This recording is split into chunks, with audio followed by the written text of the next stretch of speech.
นะโมตัสสะภะคะวะโตอะระหะโตสัมมาสัมพุทธัสสะนะโมตัสสะภะคะวะโตอะระหะโตสัมมาสัมพุทธัสสะนะโมตัสสะภะคะวะโตอะระหะโตสัมมาสัมพุทธัสสะขอความนอบน้อมแด่องค์สมเด็จพระสัมมาสัมพุทธเจ้าขอน้อมอภิวาทแด่พระสัทธรรมเจ้าขอน้อมนมัสการแด่พระอริยสังฆเจ้าขอถวายความเคารพมายังท่านพระคุณเจ้าท่านเจ้าคณะพระสังฆาธิการท่านครูบาอาจารย์พระสงฆ์องค์สังฆเจ้าทุกรูปทุกตนทุกองค์เจริญสุขเจริญพรสวัสดียามค่ำคืนมายังอุบาสกอุบาสิกานักศีลนักบุญผู้มีบุญทั้งหลายทุกคนทุกท่านค่ำคืนวันนี้รายการธรรมะเปื่อนคนรับดึกคืนนี้สมชื่อแต่เพื่อนคนรับดึกมาในตอนดึกก็ต้องขอสุมาอภัยกับครูบาอาจารย์พระสงฆ์องค์สังฆเจ้าทุกรูปทุกตนทุกองค์ขออภัยศรัทธาญาติโยมทั้งหลาย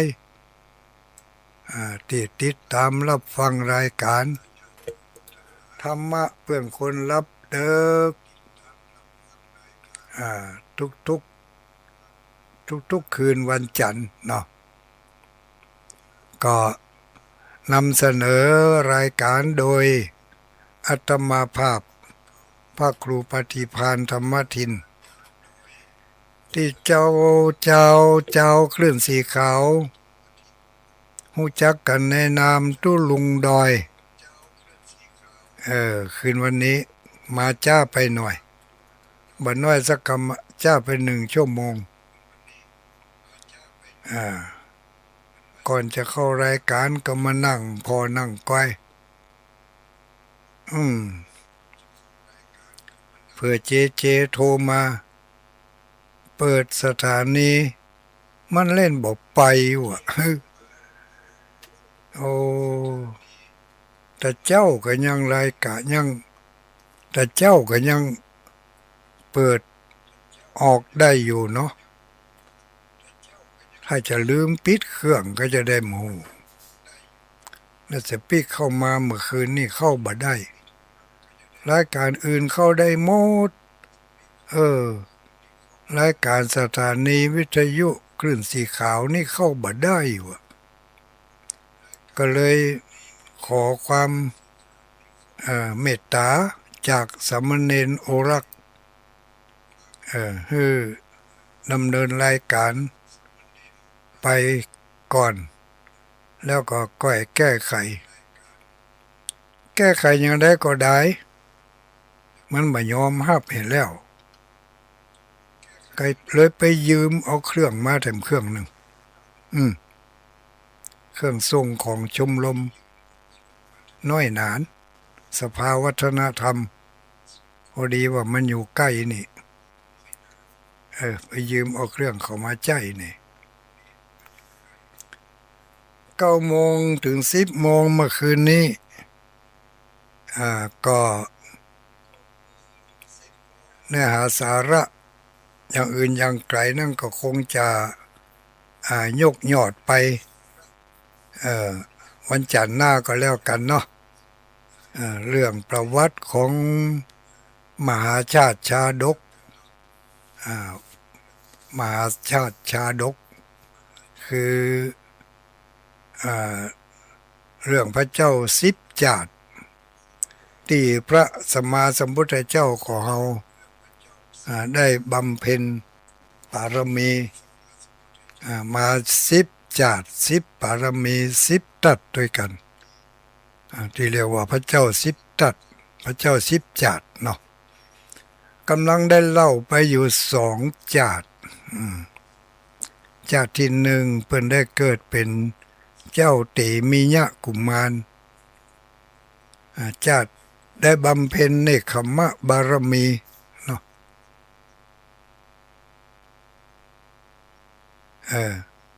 แล้วก็จาตุที่สองจาตุที่สองพระมหาชนกอันนี้เพิ่นได้บำเพ็ญวิริยะปารมีจาตุที่สามเพิ่นได้เกิดเอาจากกำเนิดเกิดเป็นลูกของฤาษีฤาษีก็มีลูกนะเพิ่นมีได้อย่างไรฤาษีเนี่ยปกติแล้วเพิ่นจะบวชแล้วก็อยู่ในป่าแต่ฤาษีสองผัวเมียนี่ไปบวชแต่เพิ่นบ่ได้เพิ่นบ่ได้เพิ่นบ่ได้อยู่ด้วยกันบ่ได้นอนด้วยกันบ่ได้เสพสังวาสกันแต่เพิ่นมีลูกลูกของเพิ่นเป็นลูกของพระอินทร์พระอินทร์เอามาให้เพิ่นจะเล่าให้ฟังเนอะวันจันทร์หน้าก่อนวันจันทร์หน้าวันที่มันยังนะวันจันทร์หน้านั่นวันที่16กันเนาะ16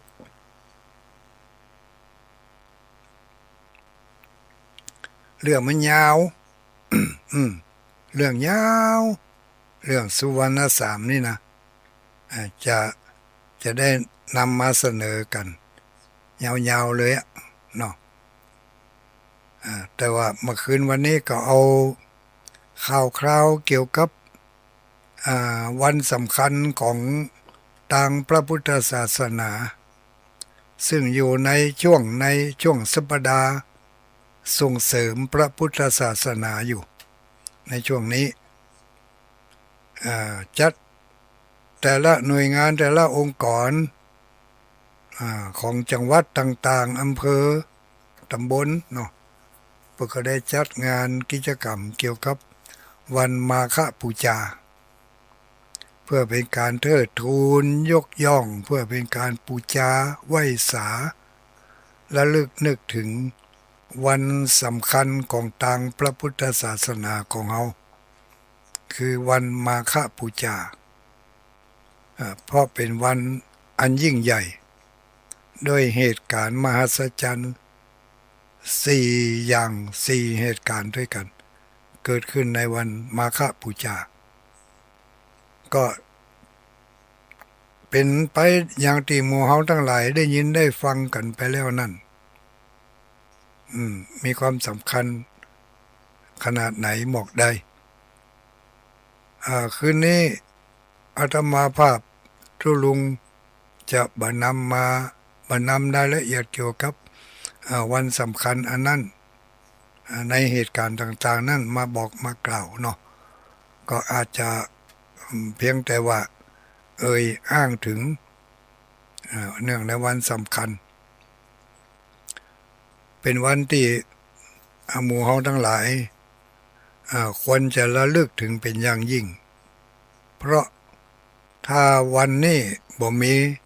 ในสมัยพุทธกาลแล้วหมู่เฮาทั้งหลายอาจจะบ่ได้รับน้ำธรรมคำสอนบ่ได้รับการเคารพนับถือพระพุทธศาสนาอย่างกับทุกวันนี้ก็ว่าได้เพราะว่าวันมาฆบูชาเนี่ยเป็นวันที่พระพุทธองค์ได้ประทานพระโอวาทที่เรียกว่าโอวาทปาติโมกข์มอบให้แก่ พระสงฆ์สาวกไปเผยแผ่พระพุทธศาสนาจนกระทั่งมาถึงหมู่เฮาทั้งหลายถึงมือถึงวันนี้แล้วก็ให้หมู่เฮาทั้งหลายได้จือได้จำกันเอาไว้ว่าโอวาทปาติโมกข์ที่พระพุทธองค์ได้ทรงประทานให้แก่พระภิกษุสงฆ์จำนวน 1,250 รูปนั่นไม่ใช่เรื่องที่ยาวๆอย่างที่ทุลุงก็เคยบอกมาแล้วในวันก่อนเนาะว่าให้เราจำได้ง่ายๆว่าคำสอนของพระพุทธศาสนาบ่ว่าจะเป็นศาสนาของพระพุทธเจ้าสมณะโคดมเฮาในองค์นี้หรือพระพุทธเจ้าองค์ก่อนๆก็ตามมีหลักการสอนอยู่3อย่างจำง่ายๆพระพุทธเจ้าสอนว่าข้อที่ผู้ที่ได้ยินได้ฟังเนี่ยผู้ที่ต้องการจะเป็นพุทธสาวกเนี่ยเว้นจากการกระทำความชั่วความบดีทั้งหลายทั้งปวงด้วยทางกายทางวาจาและทางใจฮู้ว่ามันบดีหลีกเว้นลบจะไปจะไปทำนี่นะในข้อที่เป็นโอวาทปาติโมกข์เนี่ยพระสงฆ์ทั้งหลายเพื่อการนำเอาเนี่ยมาบอกมากล่าวให้แก่หมู่เฮาทั้งหลายข้อที่2ก็บอกว่า พระพุทธศาสนานี่สอนบอกให้สาวกหรือว่าผู้ที่ติดตามอยากจะศึกษาเห็นรู้ก็ให้มันทำคุณงามความดีสร้างบุญสร้างกุศลให้ถึงพร้อมทางกายทางวาจาและทางใจรวมแล้ว2ข้อแล้วนะว่าพุทธศาสนาสอนข้อที่สอนให้เว้นจากการกระทำความบดีอันนี้แปลไทยเป็นเมืองแล้วนะแปลเมืองเป็นเมืองแล้วนะ2สอนให้ตั้งอกตั้งใจทำเนี่ยในสิ่งที่ดีทุกอย่างที่มันเป็นเรื่องดีเป็นเรื่องดีเป็นความดีเป็นสิ่งดีก็ให้ตั้งอกตั้งใจแสวงหาเสาะหาโอกาสหาเวลาไปทำไปสร้างให้มันได้เรียกว่าทำความดีทุกอย่างให้ถึงพร้อมเนาะถึงพร้อมนี่ก็คือทำความดีทางกายกรรมทางวจีกรรมทางมโนกรรมทางกายทางวาจาทางใจเนี่ยทั้ง3อย่างนี้ฮู้ว่ามันจะเป็นเรื่องดีแล้วบอกก็เข้าใจไขว่คว้าเสาะหารีบทำเหียก่อนที่จะบ่มีโอกาสบ่มีเวลาให้เฮาได้ทำนะอันเนี้ยหัวข้อในการนำธรรมคำสอนทางพระพุทธศาสนาข้อที่พระพุทธองค์ได้ทรงสอนสาวกลูกศิษย์ลูกหาญาติโยมหมู่เฮาทั้งหลายบอกว่าจงมันฝึกหัดตนฝึกหัดตัวฝึกหัดใจให้มีความสงบระงับจากความขี้โลภมักใหญ่ไฟสูงให้ลดหย่อนผ่อนลงจะไปขี้โลภนักขจรแล้วก็จะไปหุนหันพลันแล่นให้มีสติยับยั้งชั่งใจจะไปโกรธไปเกลียดนักขจรเอาอันโกรธอันเกลียดในไผ่มันถึงห้ามถึงมาได้แต่ให้มันเบาลงก็เพื่อเรียกว่าจงทำจิตใจให้สะอาดสงบสว่างเนาะจงทำจิตใจให้เกิด3 สอคือสอสะอาด สอสงบสอสว่างสอสามสอนี่อยู่ในหัวใจของพระพุทธศาสนาเป็นหัวใจของพระพุทธศาสนาสะอาดสงบสว่างรวมแล้วก็คือศีลสมาธิปัญญาอยู่ในสามสอนี่รวมความแล้วพุทธศาสนาหรือว่าพระพุทธเจ้าทุกพระองค์ได้มอบหัวใจของพระพุทธศาสนาไว้ให้แก่หมู่เฮาทั้งหลายประคับประคองรักษาไว้ให้ดีรักษาหัวใจนี้ไว้มันไปตรวจดูหัวใจหนึ่งเว้นจากการกระทำความชั่วอันเนี้ยเหมือนกับเนื้อตัวของร่างกายของมีหัวใจก็มันเว้นจะไปทำในสิ่งที่มันให้หัวใจเสียหัวใจติดโรคเนาะโรคหัวใจอันใดที่มันจะให้เกิดโรคหัวใจเขาก็เว้นเช่นเดียวกันอันใดที่จะทำให้หัวใจของพระพุทธศาสนามัวหมองอ่อนแอก็เว้นหนึ่งเว้นจากการทำบาปสองตั้งหน้าตั้งตาทำคุณงามความดีเสาะแสวงหาโอกาสหาเวลาทำให้ได้ความดีนะเรียกว่าทำบุญสามมันฝึกฝนจิตใจของตนให้สะอาดสว่างสงบให้สะอาดสงบสว่างก็คือมันฝึกอบรมใจให้บริสุทธิ์พุทธพองลดหย่อนผ่อนจากความโลภความโกรธความหลงถ้ามันมีหนักก็ลดลงถ้ามันมีน้อยก็ผ่อนจนมันหายไปแล้วก็มีวิธีทางใดที่จะช่วยให้มันลดหย่อนผ่อนลงก็มันศึกษามันมันเฮียนมันฟังจะได้ใจของเขามันจะลดหย่อนจากความโลภความโกรธความหลงลงได้นักบางทีคำอู้คำจาของพระสงฆ์องค์สังฆเจ้าที่ออกตั้งสถานีเนี่ยเพียงแต่2-3คำเท่านั้นอาจจะไปสะกิดความรู้สึกของเขาที่มันฝังแน่นอยู่ในขันธสันดานมาเมินนานหลายขวบหลายปีหลายเจนหลายชาติมันอาจจะสะกิดให้เราได้รับความรู้สึกที่ปลอดโปร่งโล่งสบายโอ้ตั้งแต่ได้ยินคำนั่นลองเอามาใจมาทำพอโตมันดีแต่เฮ้ยเบาสบายก็ไม่จำเป็นจะต้องนั่งฟังวันค่ำคืนหุ่งนะฟังไปบางทีคำอู้คำจาเพียง2 คำอาจจะไปสะกิดความรู้สึกสามารถที่จะทำให้เราลดละเลิกจากความชั่วร้ายบางสิ่งบางประการที่มันฝังแน่นอยู่ใน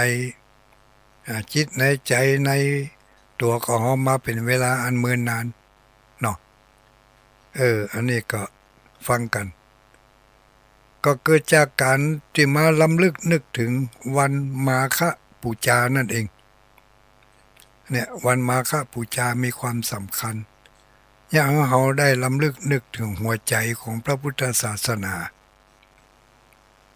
กิจกรรมแต่ละอำเภอแต่ละจังหวัดก็ได้รับนโยบายมาจากเบื้องบนเบื้องสูงส่วนกลางเอามาจัดมาทำกันกระจายกันทำกันกันที่อำเภอเวียงป่าเป้านี่จะจัดกิจกรรมอนุรักษ์ แล้วก็จัดกิจกรรมส่งเสริมล้ำลึกเนื่องในวันมาฆบูชานี่จะจัดกันในวันที่11เดือนมีนาคมนี่วันที่11เดือนมีนาคม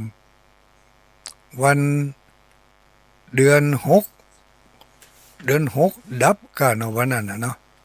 วันที่11มีนาคมไม่ใช่6ดับเด้อเหรอเดือน6แฮม8ค่ำเดือน6แฮม8ค่ำก็อยู่ในช่วงของมาฆบูชาล้ำลึกอยู่ถ้าเป็นไปได้ถ้าเป็นไปได้ในอำเภอเวียงป่าเป้านี่อาจจะจัดให้เป็นประเพณีไปเลยเนาะถึงเดือน6แฮม8ค่ำจัดมาฆบูชาล้ำลึกเนี่ยเนาะถ้าทำได้ทุกปีนี่ก็สัก2-3 ปี4-5 ปี10 ปี20 ปีมันก็กลายเป็นประเพณีไปจากนั้นก็ลูกหลานก็สามารถที่จะสืบต่อกันไปได้ประเพณีก็เกิดจากการที่มนุษย์เราได้แต่งได้สร้างได้ตั้งกันขึ้นมาทำทุกปีจนเกิดเป็นประเพณีขึ้นมาเนี่ยประเพณีล้ำลึกประเพณีจัดกิจกรรมในวันมาฆบูชาล้ำลึกเทศกาลช่วงสัปดาห์เนาะเป็นสัปดาห์มาฆบูชาล้ำลึกเป็นการล้ำลึกนึกถึงวันสำคัญทางพระพุทธศาสนาก็วันที่11เนอะพี่น้องญาติโยมโดยเฉพาะอย่างยิ่งก็หมู่เฮาทั้งหลายที่ฟังอยู่นี่อาจจะเป็นที่ไกลก็ดีที่ใกล้ก็ตามที่ไกลอยู่หนไกลไปหนยากมาบ่ได้ก็ให้ได้ส่งจิตส่งใจอนุโมทนาเรียกว่าอนุโมทนาบุญในการสร้างคุณงามความดีของคนอื่นผู้อื่น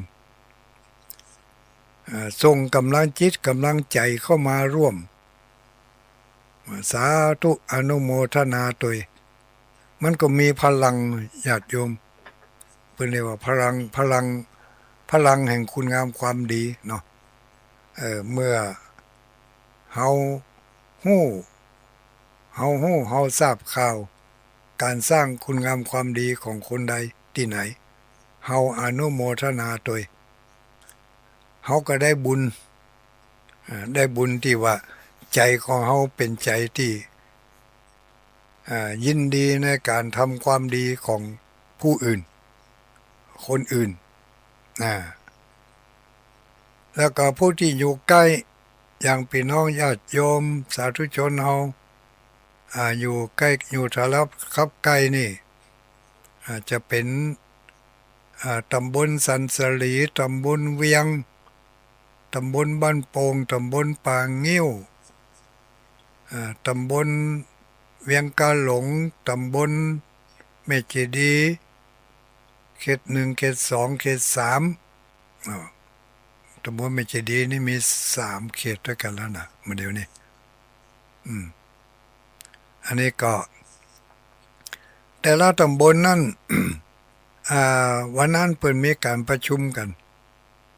ได้ขอความร่วมมือกับหน่วยงานและองค์กรของแต่ละตำบลเพื่อช่วยกันประดับจัดตกแต่งรถเข้าไปร่วมขบวนรถที่จะเอาธงเสมาธรรมจักรธงชาติธงเสมาธรรมจักรธงชาติธงใจพุทธชยันตีเนาะมีธงยังธงมาฆบูชาเนาะเข้าไปร่วมในวันที่11วันที่11 ไอ้มีการมีงานไอ้หยังก็ละให้กำก่อนสวะปล่อยวางเฮาวางสิ่งเล็กๆน้อยๆที่เขาจะพึงได้ในวิถีชีวิตของเขาไปร่วมขบวนร่วมสนับสนุนที่หน่วยงานและองค์กร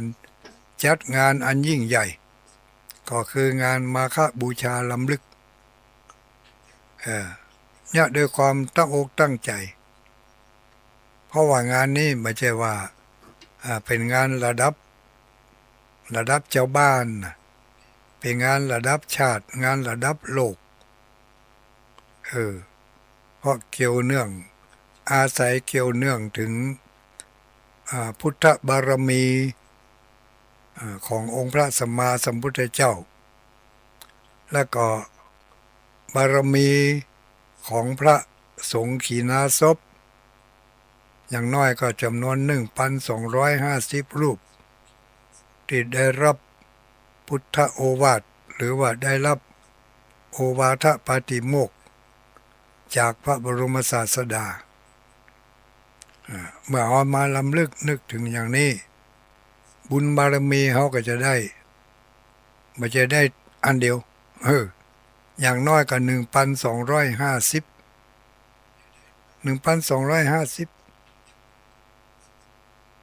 ที่พระสงฆ์ขีณาสพพระสงฆ์สาวกอริยสาวกมันไม่ใช่สาวกธรรมดาเป็นพระสงฆ์อริยสาวกล้วนแล้วแต่เป็นพระอรหันต์ขีณาสพและก็เป็นพระอรหันต์ที่มีอภิญญาเป็นพระอรหันต์ที่พระสัมมาสัมพุทธเจ้าทรงประทานในการบวชให้ทุกตนทุกองค์จะบุญนักบุญหนาขนาดไหนเข้ามาลำลึกนึกถึงเหตุการณ์วันสำคัญเช่นนี้ก็โดยการเข้าร่วมกิจกรรมวันที่11กินข้าวงายแล้วก็พากันไปกินข้าวงายเจ้าหน่อยไปที่วัดป่างิ้วไปที่วัดป่างิ้วใครที่แข้งขาดีเดินสะดวกเดินสบายก็ไปอยู่ที่โรงเรียนบ้านป่างิ้วอยู่หันรอท่าจัดตั้งขบวนแห่กันจะมีการแห่ธ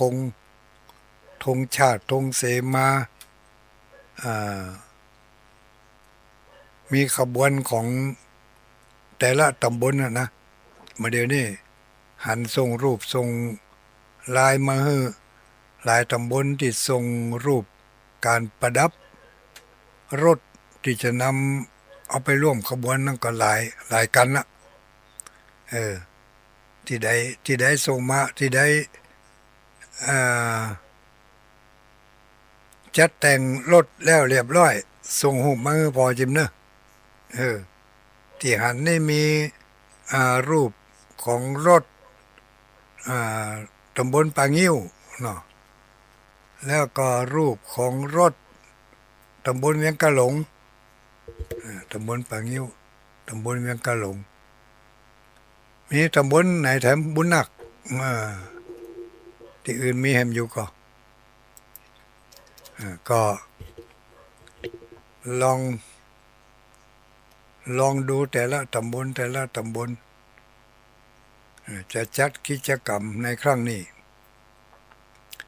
ขอความร่วมไม้ร่วมมืออาจจะเป็นการจัดกิจกรรมครั้งยิ่งใหญ่แล้วก็ครั้งเริ่มต้นครั้งแรก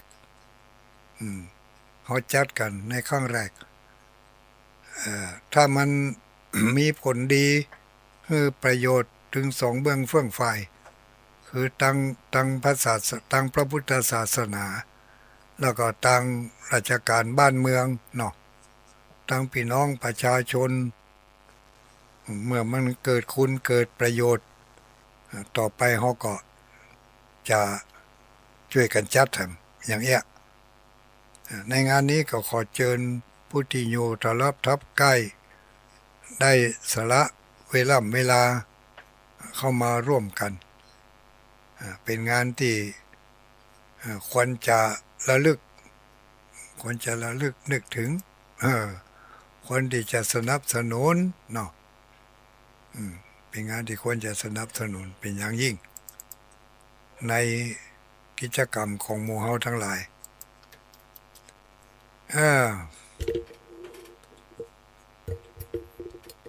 แล้วก็ในวันที่11น่าจะมีการ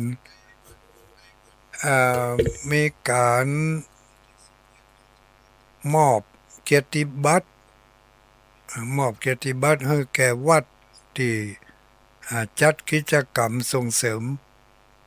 พระพุทธศาสนาแล้วก็จัดกิจกรรมเกี่ยวกับงานต่างๆเนาะจะเป็นงานศีลห้าก็ดีงานเกี่ยวกับวัด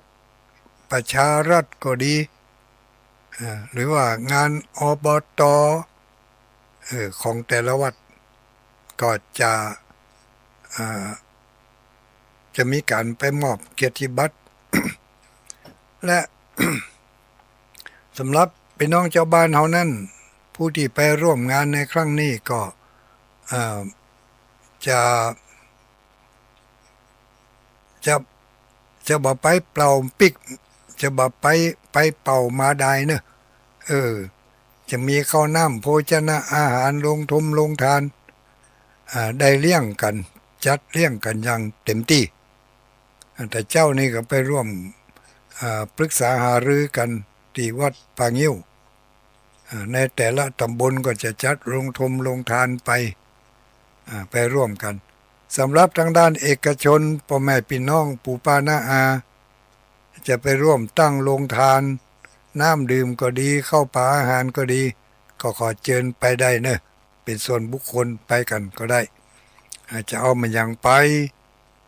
โรงทานไปให้มันนักหลายนักอย่างกับที่มาวัดหม่อนจมพอวันนั้นนี่ อันนี้อวดได้หรอโรงทานที่วัดหม่อนจมพอนี่วันนั้นนี่ มีโรงทานนักขนาดนักก็ขออนุโมทนาเนอะวัดปางยิ้ววันที่11ก็ปากันเอาไปทำบัจเจกาจะจัดโรงทานอย่างเดียวนะยังมีการจับฉลากด้วยจะมีการจับฉลากผู้ที่ไปร่วมงานเนาะมีการลงทะเบียนแล้วก็จับเลขขึ้นมาเลขลำดับได้มันยังตัวลุงดอย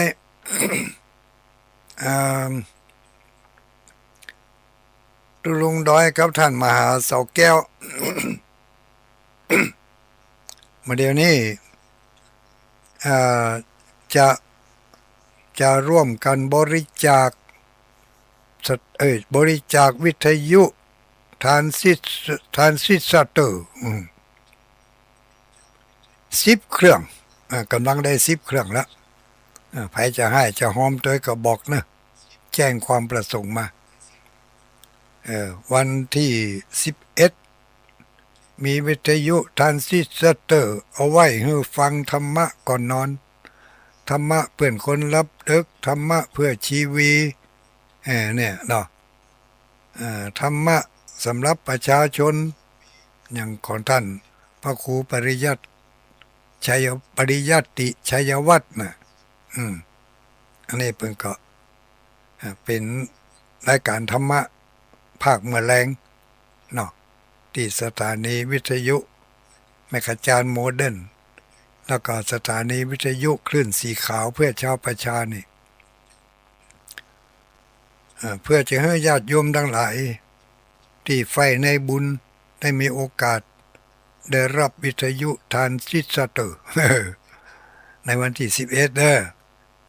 กระติกน้ำก็มีพัดลมก็มีตู้เย็นก็มีอย่างหลายอันหลายอย่างถ้าใครมีกำลังจะเอารถไฟฟ้าเนาะเอารถที่มันมีแบตเตอรี่นั่นแหละเอาไปออกรางวัลเนี่ยเนาะเอาไว้สำหรับให้คนเฒ่าได้ขับได้ขี่ใครจะหอมก็บอกเนอะอัตโต ในวันที่11นะวันที่11นี่อ่าวันนี้วันที่9แล้วนี่เนาะวันที่9ที่10ที่11เออโอกาสที่จะประชาสัมพันธ์นั่นหมดแล้วอืมเออวันที่วันที่10นี่เป็นวันอังคารนี่ก็อันนี้ก็ไม่ได้เข้ารายการแล้วนะก็ขออนุโมทนาเชิญชวนทุกคนทุกท่านเนอะไปร่วมกิจกรรมมาฆบูชาล้ำลึกในครั้งนี้โดยพร้อมเพรียงกันแต่ละวัดก็ขอให้อ่าจดเอารายชื่อของคณะศรัทธาผู้ที่เปิ่นไปวัดไปว่าทุกวันพระวันศีลน่ะเนาะอาจจะเป็นหน้าฤดูแล้งก็ดีฤดูกลางภาษาก็ดีที่ไปวัดไปว่าก็ส่งรายชื่อไปแล้วจะมีเกียรติบัตรประกาศให้ได้รับทราบกันเอาไว้เป็นที่ระลึกไว้ให้ลูกให้หลานได้พอได้ก้อยพ่อเฮาแม่เฮาอุ้ยเฮาเปิ้นเมื่อเปิ้นยังมีชีวิตมียังคนอยู่ก็เป็นผู้เข้าวัดเข้าวาอาบน้ำฟังธรรมได้รับการยอมรับจากคณะสงฆ์อำเภอเวียงป่าเป้ามีท่านพระเดชพระคุณท่านพระครูเจ้าคณะอำเภอเป็นผู้รับรองทางภายนอกก็มีท่านนายอำเภอ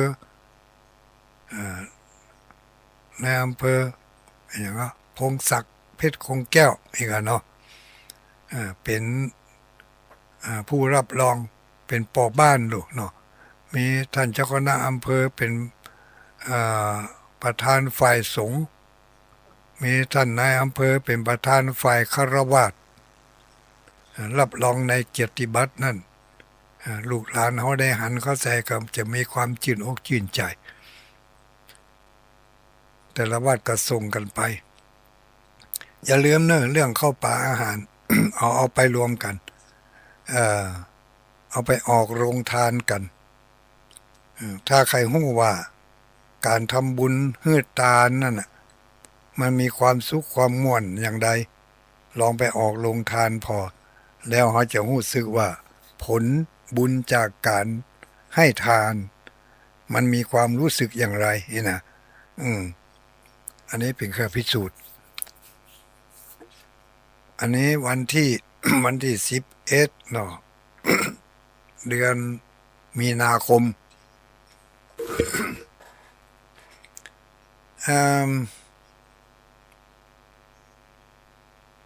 อย่างอื่นข่าวบริการอย่างอื่นนั่นอันนี้ทุลุงบ่ได้รับมาเนาะมีรายการเดียวรายการเฉพาะที่อำเภอเวียงป่าเป้านี่ก็คือกิจกรรมมาฆบูชาล้ำลึกสัปดาห์ส่งเสริมพระพุทธศาสนาจัดโดยร่วมกันระหว่างหน่วยงานและองค์กรทั้งภายนอกและภายในภายนอกก็หมายมีหน่วยงานองค์กรต่างๆทั้งภาคปตปทกำนันผู้ใหญ่บ้านแล้วก็ทั้งฝ่ายบ้านเมืองเนาะมีสภาวัฒนธรรมแล้วก็มีสมาพันธ์เจ้าพุทธแล้วก็มีพุทธสมาคมแล้วก็อย่างก็สำนักงานพระพุทธศาสนาชมรมน้อยหนานอันนี้ทั้งฝ่ายเจ้าบ้านเจ้าจองก็จะมาร่วมกันช่วยกันจัดการจัดงานมูที่ฟังสถานีวิทยุ นี่ก็เขาเคยไปร่วมการร่วมงานที่อื่นที่ไกลมานักต่อนัก บางทีเขาก็ไปกันตั้งแต่เจ้าตี 4ตี 5กว่าจะไปถึงบ้านกว่าจะไปถึงหน้างานของเปิ่น7 โมง8 โมง10 โมงใจเวลาก็นักก็หลายสำหรับในหมู่บ้านของเราในอำเภอเวียงป่าเป้านี่ก็ขอเชิญเนอะมาร่วมกันหน่อยร่วมกันให้มันนักๆหลายๆให้มันได้อ่าขึ้นชื่อเนาะขึ้นชื่อลือชาว่าเวียงป่าเป้าอู่เข้าอู่น้ำไปเข้ามาแล้วบักกั้นบะยากหมู่เฮาทั้งหลายอยู่ในเขตในอำเภอนี้ก็สนับสนุนกิจกรรมทางพระพุทธศาสนาเพื่อจะให้ฐานะเพื่อจะให้ความเป็นอยู่ของเฮาเจริญรุ่งเรืองยิ่งขึ้นบ่ตกยอดตกต่ำเพราะการไปต่อยอดการสร้างบุญสร้างกุศล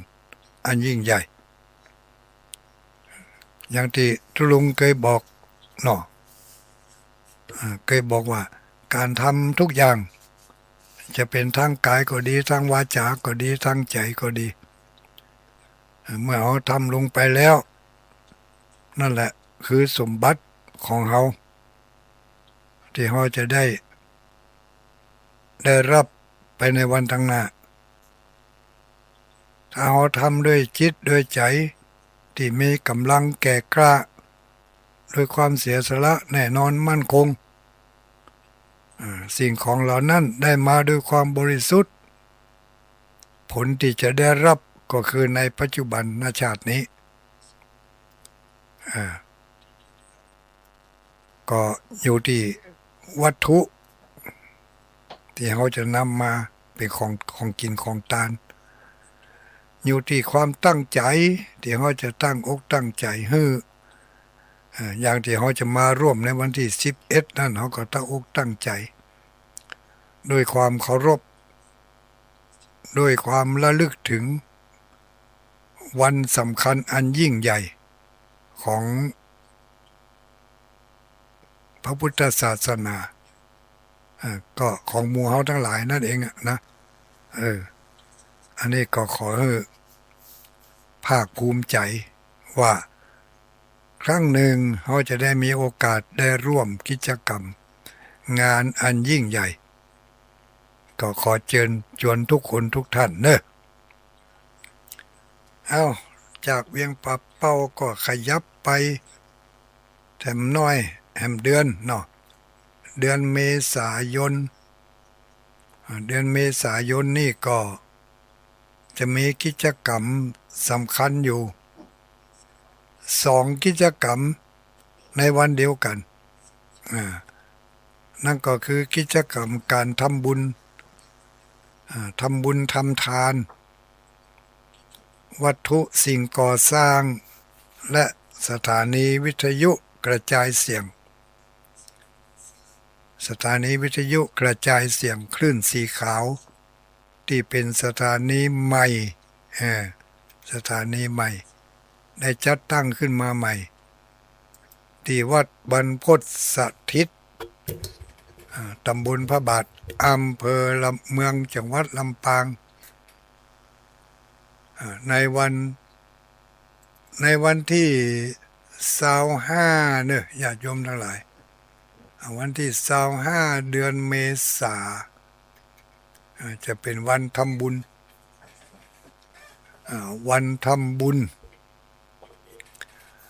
ญตานสถานีตานสถานีตานสิ่งก่อสร้างถาวรวัตถุไว้ในพระพุทธศาสนา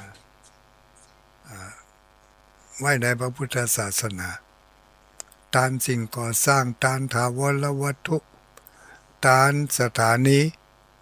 เอาไว้เผยแผ่นำธรรมคำสอนของพระสงฆ์องค์สังฆเจ้า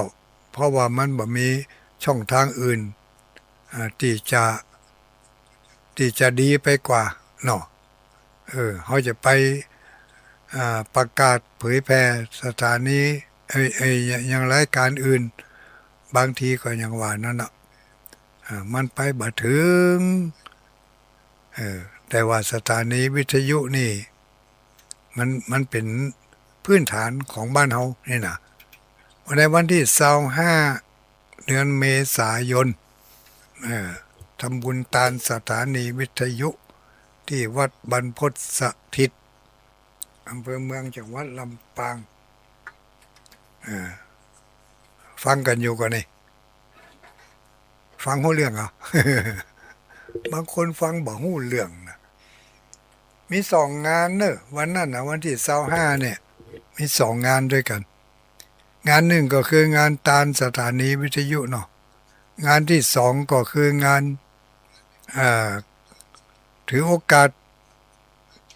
การแสดงคารวะดำหัวครูบาอาจารย์พระสงฆ์องค์สังฆเจ้าที่ไปร่วมกิจกรรมในวันนั้นที่อยู่ในเครือข่ายของคลื่นสีขาว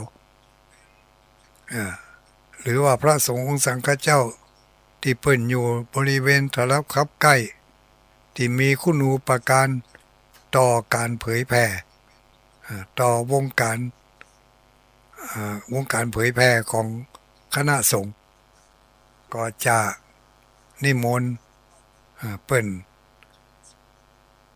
รับการคารวะจากคณะศรัทธาญาติโยมแล้วก็จากพระสงฆ์องค์เนนที่มี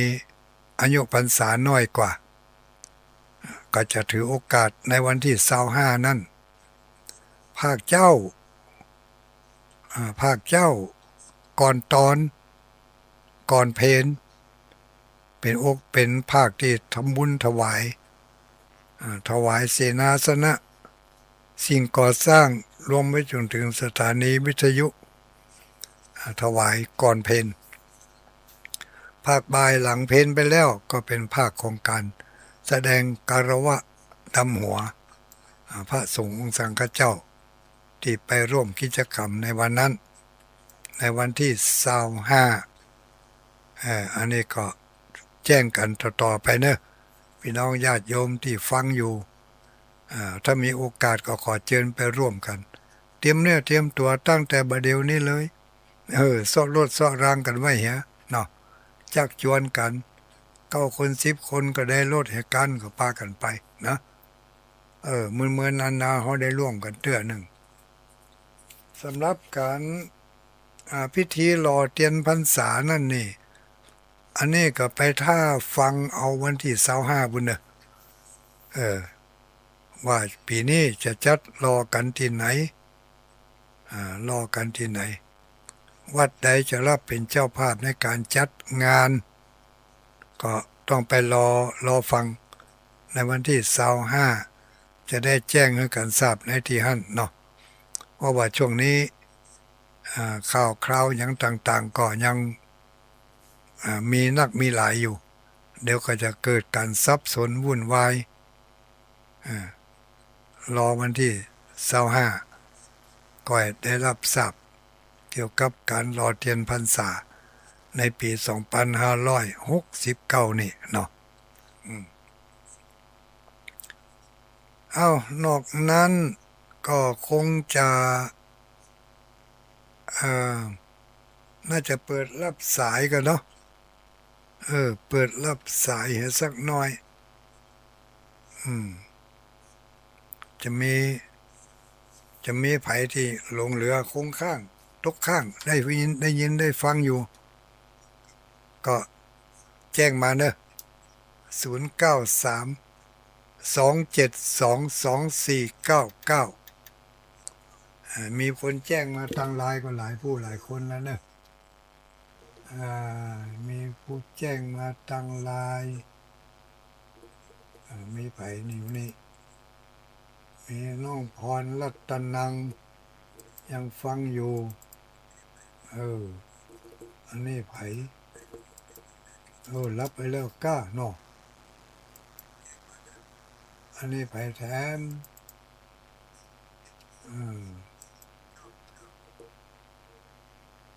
มีไผแถมคุณวรดอนอำเภอสันทรายจังหวัดเชียงใหม่ ช่วงหลังครับ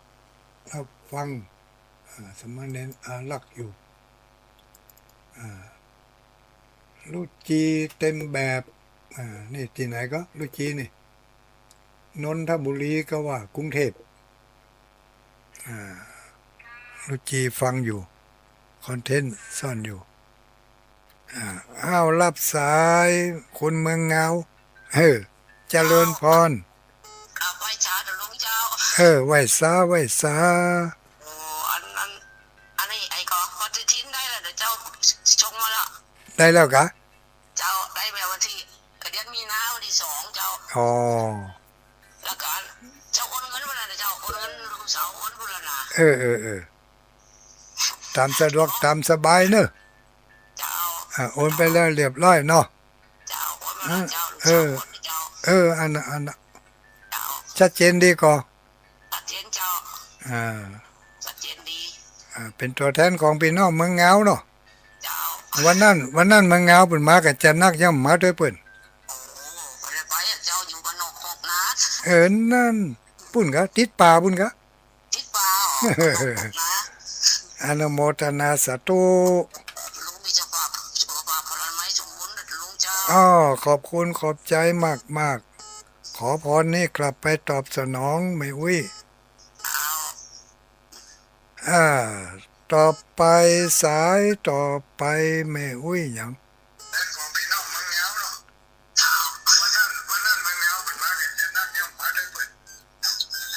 แม่วิเรือนแสนต่อ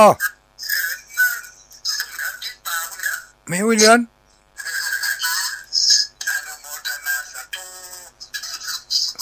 เอาพอจะได้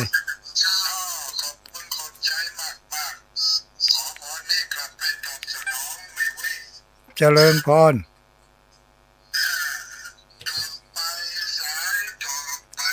แล้วไผนี่ยังบ่ตอบว่านี่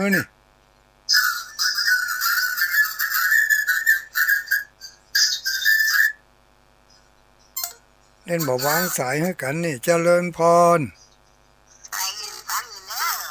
ไผฟังอยู่ที่ไหน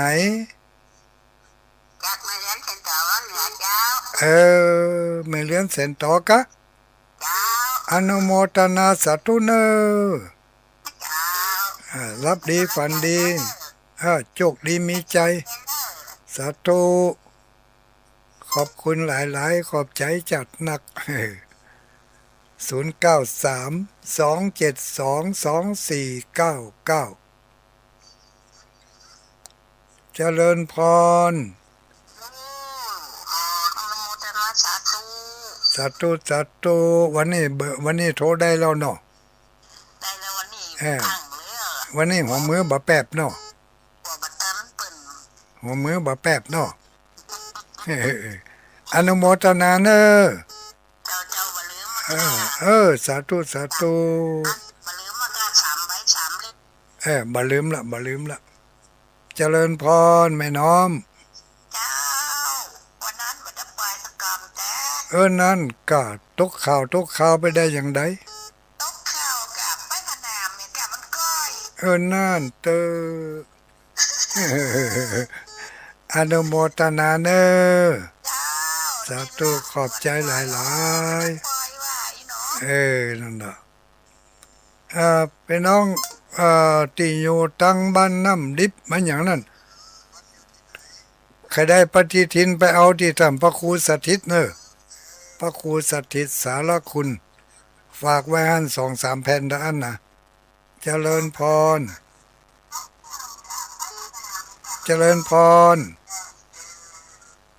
บอกว่าได้เดี๋ยวจะยกเนอไผเอ่ยอำเภอเงาเจ้าแม่ก้อมใจคำเจ้าแม่ก้อมใจคำอำเภอเงาชัดเจนดีเนาะสถานีเหมือนอย่างก็94เมืองเงานี่เนาะอนุโมทนากับเปิ้นเนอสาธุรับดีฝันดีโชคดีมีใจสาธุใครเอ่ยต่อไปเจริญพรกราบไหว้สาธุลุง เจ้าลำปางหนาว่าจะได้ ชัดเจนนี้เจ้า สถานีใหม่บนดูตั้งเบ่งเนาะ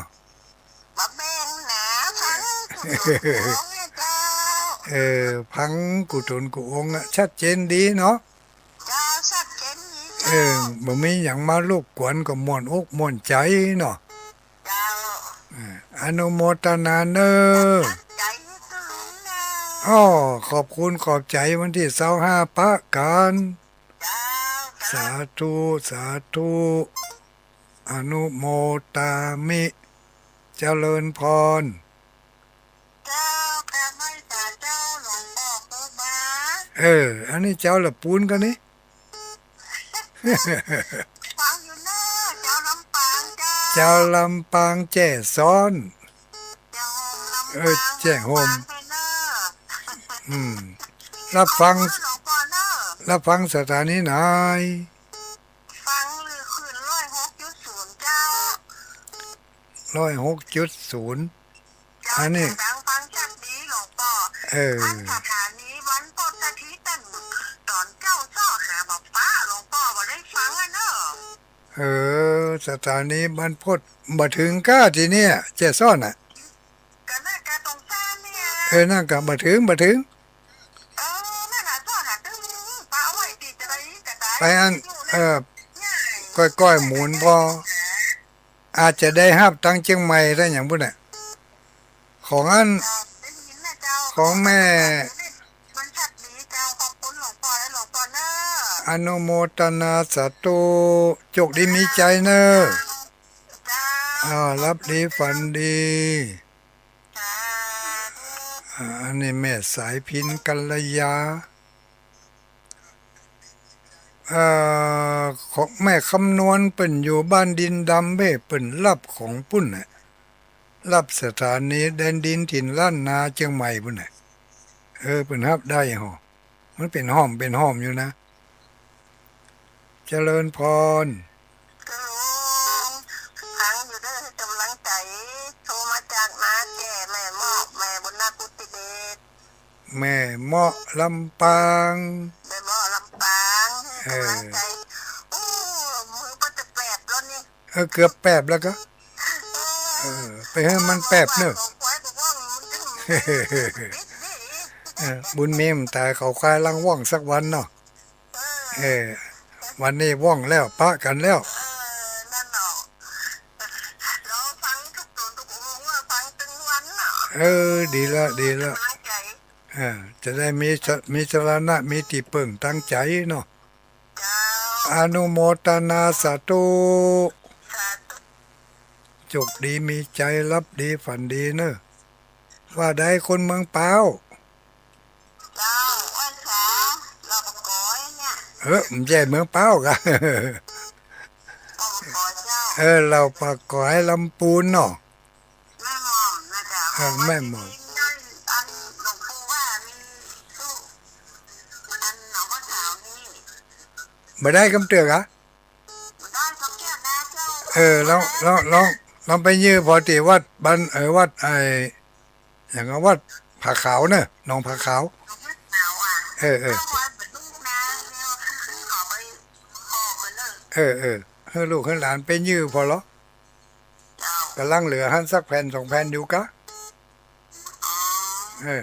เอาฝากเพิ่น ต้นมาจ่ายนะก็มาถามเพิ่นสักกำอ่ะ วันนั้นบ่ได้บอกเด้อลูก อ๋อได้ถามมันเนี่ย เดี๋ยวลองถามเพิ่นพอเนอะ เพิ่นออกวันที่ด่ะแต่ว่าเนี่ยคืนเนี่ยเนาะ เข้าของเพิ่นสักกำ ไม่ใช่จะได้ไปถามในสถานีวิทยุหมู่เรื่องอ่ะต้องถามทั้งนอกจะไปถามในวิทยุเนอะ เจ้า ถามทั้งนอกส่วนตัวเอา เจ้าถามอันนี้นี่เหรอเลี้ยงต่อกันนะ อนุโมทนาสาธุ เจ้าแต่ได้คอยสักกำเนอะหลวงปู่นะ นั่นก็ให้แซ่บให้สอยลูกสาธุอนุโมตามิสายต่อไปเข้ามาเลยหมดเวลาแล้วเนอะหมดเวลาหมด ขอยุติเพียงเท่านี้ คืนเวลาให้ตังสถานี ขอความสุขความเจริญจงบังเกิดมีแก่ท่านทั้งหลายทุกผู้ทุกคนจัตตารโอธรรมาวัฏันติอายุวันโนสุขังปะลัง